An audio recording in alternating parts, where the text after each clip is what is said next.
Yeah, no, we can confirm Robbie will be picked this week. So we did a fair bit of work with him last week. Unfortunately, with the VFL, we couldn't do that, but we were able to construct some training for Robbie in the back end of last week. We had a number of players that we used for Robbie. We had a circuit that we put him through for about 40 odd minutes, so which replicated some. Probably we got out of it as much, if not a bit more, what we would have from a VFL with the thought process as to how much we were going to play him. But yeah, so he'll be picked. He'll be playing, which is great for our club. So how much do you have for Robbie's minutes? I only got a bit of it, but if it's in regards to monitoring his game time this week, that's no, he's full boot. He won't be being limited in his game time. We were happy with what we got over the last probably 3 or 4 weeks, I think, really, the depth of what he's been able to do. So his loading's back up to the level that we would expect, and so we're comfortable to put him back in and play him full boot.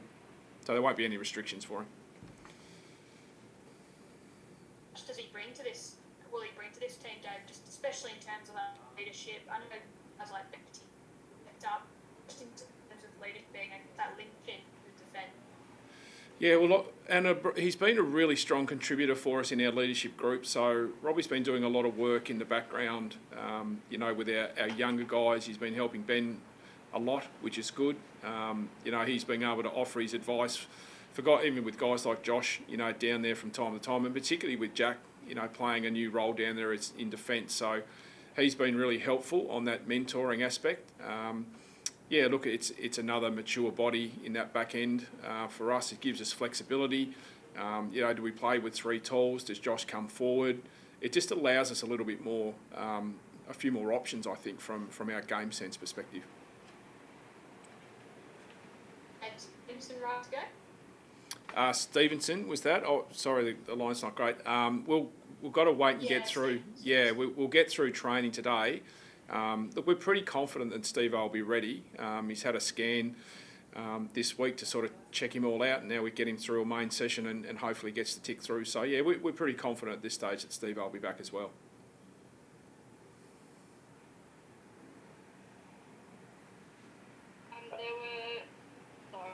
There were 3 signings. What does it mean to have the likes of Mackay, Lazario and Phillip 3 commit to the club?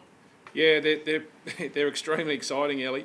I think our fans can see where we're going. The journey that we're on. We're really keen to get into the back end of the season and continue to learn. But to have the backing of those young guys, I think, coming through and they're confident with where we're going.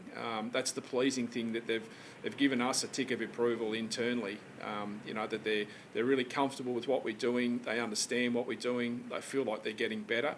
And particularly, I think Ben's year so far has been, fantastic. He's taken some big options for us, and he's had some really good wins throughout the year. So to have those young guys, show those signs of confidence in the football club is extremely exciting.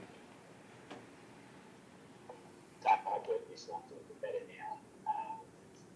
Halfway through your first season, what have you learned about the book so far? Yeah, look, I think the key thing, Drew, is to make sure that the players have clarity on where we're going, particularly from our game plan perspective. I would hope that if you asked any of our players, they've got a clear understanding of what's required, the standards that we're pushing internally are not going to deviate one bit. And I think from that side of things, it's taking those learnings and continuing to push hard in regards to those internal wins, and hopefully they correlate to more wins in the back end of the season. So we've always said that we're chasing success, and certainly from a wins perspective, we've got a range of marginal gains internally that we're tracking really closely, and we feel like we're doing a good job on moving our group towards having more of those wins as we go through into the second half of the season. And look, we may get a few guys that return throughout the back half of the year. I think what that allows us to do is then have selection pressure. I think that's the thing, Drew, that we haven't had in the front half of the year is that the pressure from underneath to drive standards and performance a bit better. So the benefit is being able to play the young guys in the second half of the year. If we get some return of some more soldiers, that just helps with selection criteria, I reckon. Jacob Edwards, a few training sessions. Has he had a few? Obviously, still at school. Has he had a few sessions seen of him in this year? We haven't actually had him in with the group at the moment because he's at school. The restrictions from the COVID unfortunately mean that he has to come in when we're not here. So we've coordinated some training for him on site when there's no one here and a little bit off site. So we've got a couple of guys working with him externally. I spoke to him last night. He was, was pleasantly surprised, I think, with our facilities when he came in yesterday. But once we get to school holidays and we've got a bit more clarity around the COVID restrictions in the next few days from an AFL perspective, we're looking forward to getting him into the club through that holiday period and, finally getting to meet him face to face. Sorry, just given all those restrictions, what you can and can't do with him, does that make more of a long-term prospect in getting to the AFL team?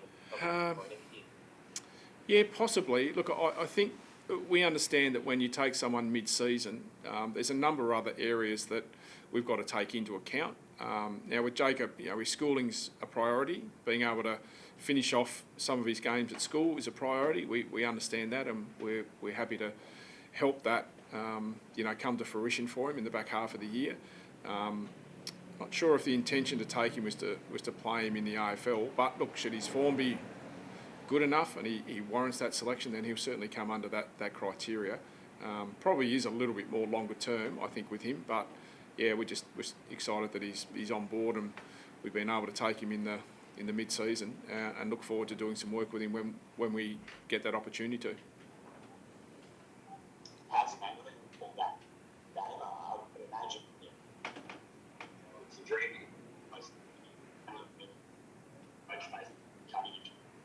Yeah.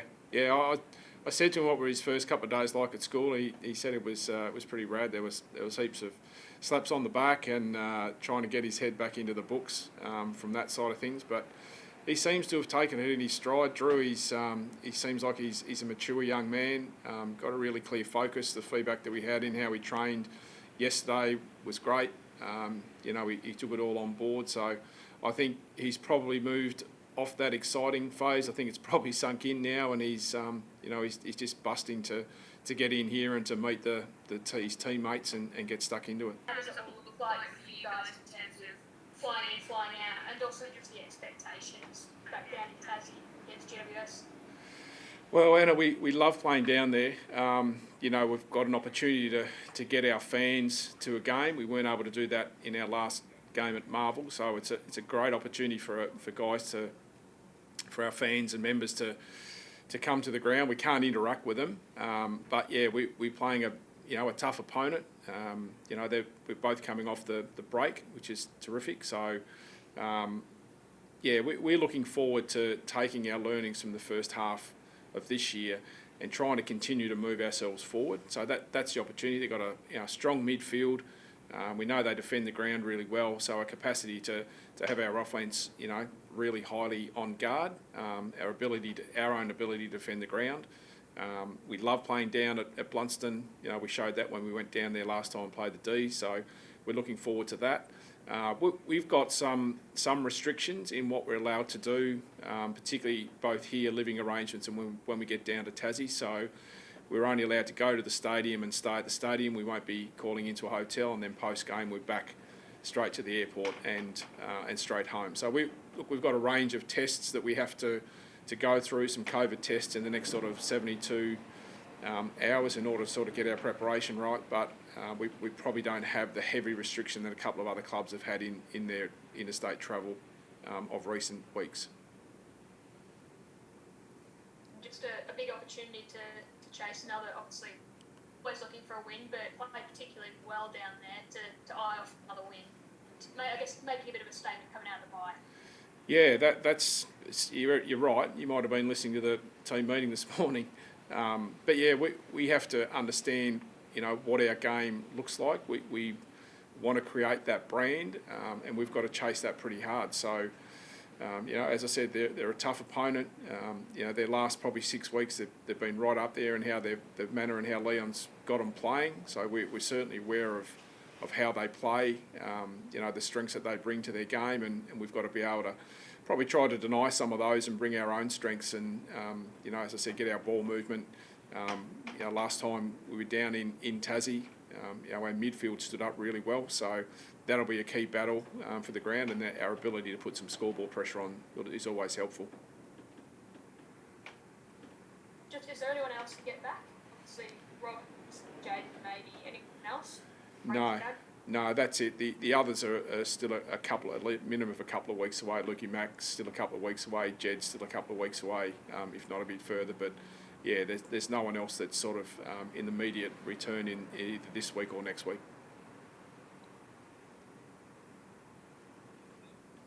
Thanks, David. Good luck.